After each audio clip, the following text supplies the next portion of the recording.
در ولایت سوغد دوامی 3 ماهه اولی سال جاری دست به خودکشی زدن زنان کم گردیده است. این حالت را متخصصان به کارهای ترغیباتی و تشویقاتی ربط می‌دهند. سردار ریاستی کار با زنان و عالی مقامات اجرایی حکومت دولتی ولایت سوغد خورشید خواجه‌زاده اوید به این مسئله هنگام جنبش 3 ماهه نهاد معلومات پیشنهاد نمود و تاکید کرد که برای پیشگیری نمودن دست به جنایت صادرکنی زدن زنان کارهای فهماندهی نه تنها در شهر و ناحیه‌ها بلکه در دیگر منطقه‌ها نیز تشکیل و برگزار کرده شده است.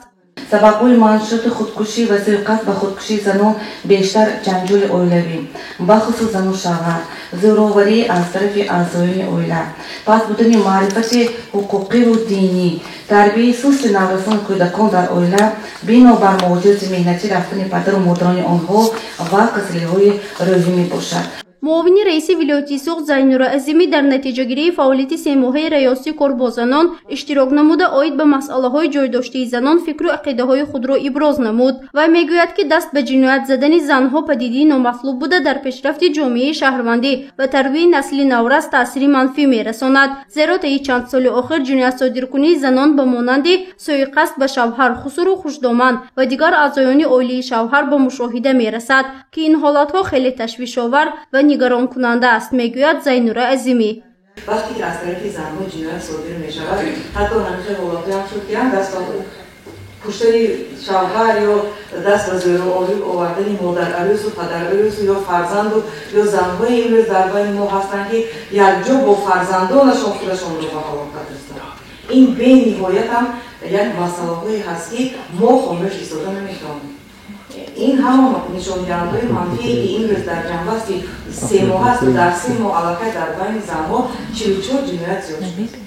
زینور عظیمی به سرداران بخش و شعبه‌های ثبت اسناد حالت شهروندی و کار با زنان جدی تاکید کرد که برای پیشگیری حادثه‌های خودکشی بین زنان و دست به جنایت زدن آنها کاربری را جان‌ناک نموده دایر به این مسئله مسئولیتی بیشتر حس کنند. موضوع دیگری که در جنبش 3 ماهه ریاستی کار با زنان مورد تحلیل و بررسی قرار گرفت این جداشوی عائله‌ها بود. اطلاع داده شد که دوام 3 ماه سال جاری 1135 عدد بیکارکنی عقد نکاح به قید گرفته شده است که این رقم در مقایسه به همین دوره سال 2021 104 عدد زیاد می باشد.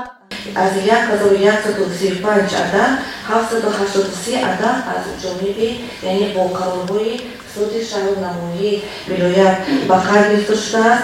باقی مانده آن با از جانب شعبه و بخش‌های اساسات شهروندی در شهر نمایی ولایت به قید گرفته شده است. مسکون کنی زنانی عقد نکاحشان بیکار شده، از مهر پدری یا مادری محروم ماندن کودکان نابالغ و پیشگیری خشونت عائلوی از موضوعهای مهم جنبش 3 ماهه ریاستی کار با زنان و عائله مقامات اجرایی حکومت دولتی ولایت سوغد بود که مورد بررسی قرار گرفت. در آخر سرداران بخش و شعبه و مسئولان کار با زنان در شهر و نواحی ولایت برای فعالیت من بعدشان از جانب معاون رئیس ولایت سوغد زینور عظیمی وظیفه گذاری شدند.